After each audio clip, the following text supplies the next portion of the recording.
Muy buenas tardes, yo soy Santiago Piñero y en esta oportunidad hablaré acerca del diseño e implantación de un programa de mantenimiento industrial. En este caso, el caso de estudio práctico que escogí fue acerca de la unidad de refinación de gasolina y alquilación en el centro de refinación Paraguaná, perteneciente a la empresa de PDVSA. Ahora, antes de hablar de la jerarquización de activos, me gustaría aclarar un par de cosas. La primera de ellas es cómo funciona el proceso. Y es que este es un proceso de conversión de gases ligeros de destilación a componentes de alto octanaje de gasolina, que tienen un mayor valor comercial. Dicho eso, también me gustaría aclarar que la unidad de alquilación que fue utilizada como modelo de estudio es la estandarizada y no la que pertenece directamente a la empresa, por lo cual si algún valor o variable física se encuentra desfasada, es debido a eso. Ahora sí, el modelo estructurado es el ISO 14224, que a través de 5 niveles establece lo más general hasta lo más específico, como se puede observar acá. La empresa, el complejo, que en este caso es PDVSA y el centro de refinación Paragoná, la planta de proceso, una unidad de alquilación, los sistemas operativos pertenecientes a esa empresa o a ese proceso, que son la reacción, destilación, intercambio de térmico, separación, bombeo, entre otros, y los activos individuales, que son el reactor, torres, bombas. En cuanto a los componentes de desgaste, se encuentran los sellos, motores y cualquier otro componente que, a través de involucrarse en este proceso, represente una posible falla potencial o, bueno, directamente funcional. En materia del análisis de criticidad ABC, podemos observar tres clasificaciones: los críticos, los semicríticos y los no críticos. Los críticos son el reactor y las torres, que si bien esto es un proceso meramente químico, por lo cual si cualquiera de estos llega a variarse, llega a fallar, involucra inmediatamente una parada de emergencia, que además de representar una pérdida severa de dinero, también representa un riesgo de seguridad mayor al tratarse de activos que operan a altas presiones o altas temperaturas. De acuerdo a los semicríticos están las bombas e intercambiadores. El impacto de ellos, aunque es menor, y se involucran directamente en el proceso, pero los riesgos o consecuencias que traen consigo unas posibles fallas en ellos son eh, reducción de la eficiencia térmica en el caso de los intercambiadores o ventanas de tiempo reducidas de plazo reducidas para tomar acciones correctivas. Y finalmente los no críticos. Los no críticos son aquellos que se involucran en el proceso pero de manera alejada. Pueden permanecer un tiempo considerable estando averiados, presentando fallas, y que si bien no es lo ideal o no es lo más óptimo, pues se pueden gestionar con mantenimiento planificado y es de menor riesgo, por así decirlo. Además, y a nivel comparativo, si se llega a presentar una falla en la P106 respecto a un separador S104, evidentemente por jerarquía, por prioridades, se prefiere tomar acciones correctivas para la P106. Ahora vamos a hablar acerca de los parámetros mecánicos de diseño o las fichas técnicas de cada activo o de cada elemento que pertenece a este proceso. Vemos el reactor. En el reactor hay dos puntos que son sumamente importantes. El catalizador utilizado, ya que al ser un equipo estático de reacción, utiliza un catalizador en específico, que es en este caso un ácido de alta pureza, y la temperatura del proceso, que es la temperatura máxima, como que lo indica, la temperatura máxima es de 15 grados, que puede rondar entre los 4 y los 15, pero es de 15 grados. Por lo cual, lo que nos indica esto es que para que no se formen, por así decirlo, elementos secundarios de la reacción, se tiene que mantener completamente refrigerado el reactor. Ahora vamos con las torres de destilación, otros activos de clase A. Aquí hay dos cosas que quiero señalar: los modos de falla de control, que son lo que ahorita más nos importa, y los criterios de inspección de acuerdo a la API 510. En cada una, en la desbutanizadora sería la corrosión de ácido en platos de tope, en la de destilación sería ensuciamiento por polimerización, y en la hidralizadora sería la incrustación por trazas pesadas. Y de acuerdo al criterio de inspección, nos dice que el margen de corrosión admitido es de aproximadamente 3,17 milímetros, que es medido periódicamente a través de un ultrasonido industrial. Ahora vamos con las bombas centrífugas. Estas son de clase B y bueno, tienen su caudal nominal, su presión de descarga, la temperatura máxima y la estrategia de inspección dinámica, que es en lo que nos vamos a enfocar. Para la P106 está la ISO 18436, que es una frecuencia espectral de vibraciones, es más o menos el método que se utiliza para una inspección de diagnóstico.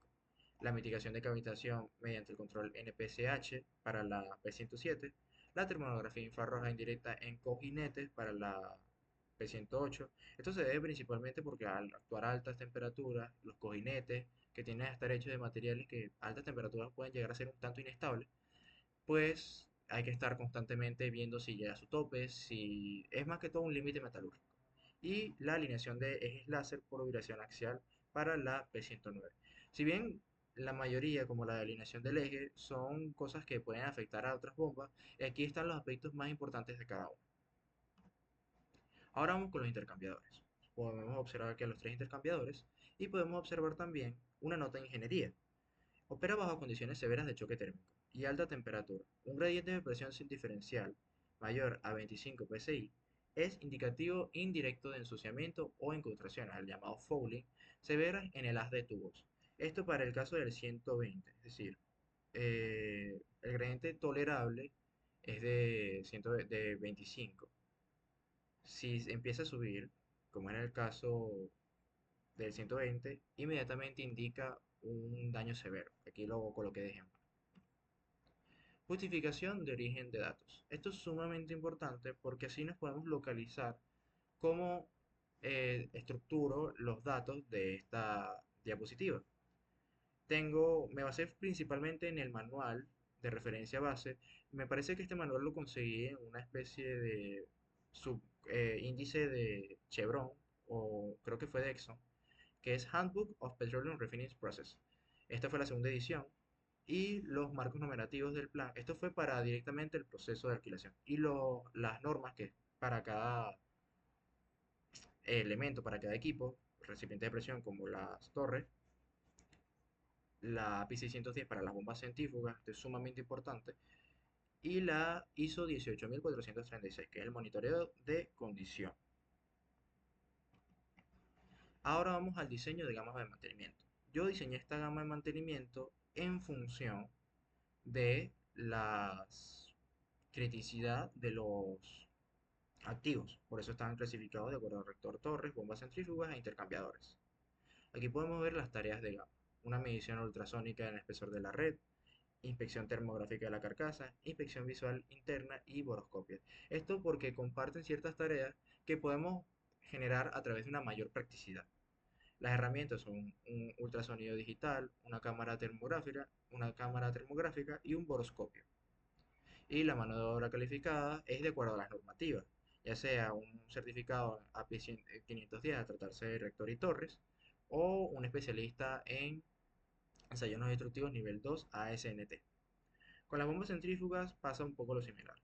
Análisis vibratorio global y espectral, control termográfico de cojinetes y verificación de fugas en sellos mecánicos. Aquí está el analizador espectral y el termómetro infrarrojo.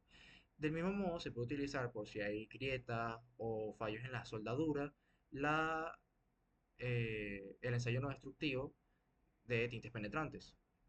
Es ampliamente utilizado, de hecho he tenido la oportunidad de observarlo y ver cómo se lleva a cabo en equipos basados en la API 610. Aquí están los mecánicos rotativos calificados para esta clase de equipo, un certificado en vibraciones ISO de acuerdo a esta normativa. Y finalmente los intercambiadores, que son el ensayo de corrientes parasitarias, el ensayo conocido como eddy current, un equipo de eddy current que pertenece a este mismo ensayo, un monitoreo de caída de presión diferencial, que es para supervisar el diagnóstico de presión diferencial, y técnicos especialistas en ensayos no destructivos y recipientes térmicos. Los técnicos especialistas se basan, además de mantener gamas de mantenimiento preventivo, en otras tareas que funcionan más como gestores de calidad. Finalmente, para esto tenemos ciertas consideraciones de seguridad. El protocolo LOTO, el elemento seguro de energías mecánicas y eléctricas, obligatorio en el centro de control de motores. Es decir, cualquier bomba o equipo eléctrico tiene que estar apagado antes de ser manipulado. El aislamiento y purga, cierre, bloqueo y tarjeteo de válvulas de proceso, drenaje seguro, soplado obligatorio de gas inerte para garantizar básicamente que todo esté bien presurizado, que no haya diferencias de presión enormes, que no haya implosiones, explosiones por diferenciales de presión, entre otras cosas que pueden afectar a la seguridad. Y equipamiento específico, que es el uso obligatorio de trajes de campo, es decir, bragas, guantes, casco, si se trata de tareas que requieren equipos rotativos, cascos de seguridad para el sonido, para proteger los oídos, Si se trata de tareas de inspección con tintes penetrantes, por ejemplo, se utiliza cascos especiales, guantes de látex, entre varias cosas que son, bueno, pertenecen a estas consideraciones de seguridad. La programación táctica, el balanceo de horas hombre y el aseguramiento de repuestos críticos. En esto me basé para hacer una programación táctica. La nivelación de recursos mecánicos evita picos insostenibles de trabajo en el taller, distribuyendo las gamas predictivas de forma equilibrada. ¿Qué quiero decir con esto? Que a través de una disponibilidad real efectiva de 34 horas semanales por técnico, nosotros podemos generar un equilibrio. Es decir, esta semana vamos a tener, por ejemplo, día lunes, martes y miércoles, unas 16 horas de trabajo y la siguiente vamos a tener 4. No, se balancea de acuerdo a la serie de actividades, cuánto pueden tomar. Aquí dice que calculando sobre 40 horas de contacto, deduciendo un 15% de tiempo improductivo, ya sea horas de comida, horas de ocio, lo que se, se, se constituye en tiempos improductivos. Y de acuerdo al aseguramiento de repuestos críticos, tenemos los repuestos de alta rotación, kit de sellos mecánicos, empacaduras, aceites, lubricantes, entre otros tipos de repuestos de alta rotación que tienen que estar siempre disponibles, y componentes especiales que son internos del reactor, platos de las torres y todo para que esté inmediatamente, para que no se tenga que comprar, no se tenga que contratar un gestor de equipos. Ahora vamos a hablar del control mensual de la carga de trabajo. En este caso tomé como ejemplo el mes de julio de 2026. Tenemos para la semana 1 dos bombas, la P106 y la P107. Se le hace el mismo análisis espectral de vibraciones y la termografía de rodamiento. Para la semana 2 lo separamos a las otras dos bombas, la P108 y la P109. Esto toma 7 horas hombre, 7 horas hombre, como iba mencionando. No podemos tener 3 horas hombre una semana y tener en la siguiente 12 horas hombre, por ejemplo. Para la semana 3 tenemos un máximo total de 8 horas hombres, que es un monitoreo termográfico infrarrojo exterior de alta definición para tanto el reactor como los intercambiadores. Y finalmente, para los separadores tenemos la inspección de integridad de estructural externa, de espesor de pintura y lazo hard, que constituye 4 horas hombres. Ahora vamos a hablar de la confiabilidad y la mantenibilidad. Estas son métricas que nos indican o nos dan básicamente los síntomas de qué le falta, cómo podemos cambiar este cronograma de actividades, cómo lo podemos alterar para hacerlo más balanceado. Tenemos el mapeado cuantitativo del comportamiento de la confiabilidad en el MTBF. Y bueno, aquí tenemos una cierta consideración que noté que debe de tender teóricamente al infinito dentro del ciclo para evitar desestabilizar la termodinámica del proceso. Es decir, para los activos de clase A, esto debe tener una confiabilidad infinita. A pesar de que es imposible mantener una infinita, se debe señalar como meta eso. Y para el tiempo medio de reparación, el MTTR, que representa la mantenibilidad, tenemos un MTTR alto en bombas de clase B que delata debilidades de personal técnico, demoras severas en el suministro logístico de intercambio. Entonces, con esto nos podemos decir más o menos qué es lo que la planta necesita, qué son las dinámicas, qué necesitan las dinámicas de mantenimiento a futuro y así ir balanceando las actividades, los instrumentos, el personal y todo a medida del tiempo. Finalmente, la disponibilidad operativa. Se espera una del 97.5% anual. Aquí está la fórmula que es en función de las otras dos que se vienen, de las otras dos métricas anteriores, y define la proporción útil en el tren de destilación está operativo de forma segura. Esta es la disponibilidad global, es el tiempo en el que la planta permanece disponible, operativa. Ahora la optimización continua. Estos son dos subpuntos. El submantenimiento, un monitoreo mensual de la bomba registra una fuerte tendencia a su baja en su MTBF y un aumento progresivo en averías correctivas imprevistas. Acción de ingeniería, reducir el intervalo de preventivo de forma inmediata e incorporar una grama predictiva más rigurosa. En el caso B, tenemos un sobremantenimiento, un costo excesivo. Los separadores estáticos mantienen un MTBF perfecto y las gamas de inspección visual delatan un desgaste nulo de integridad.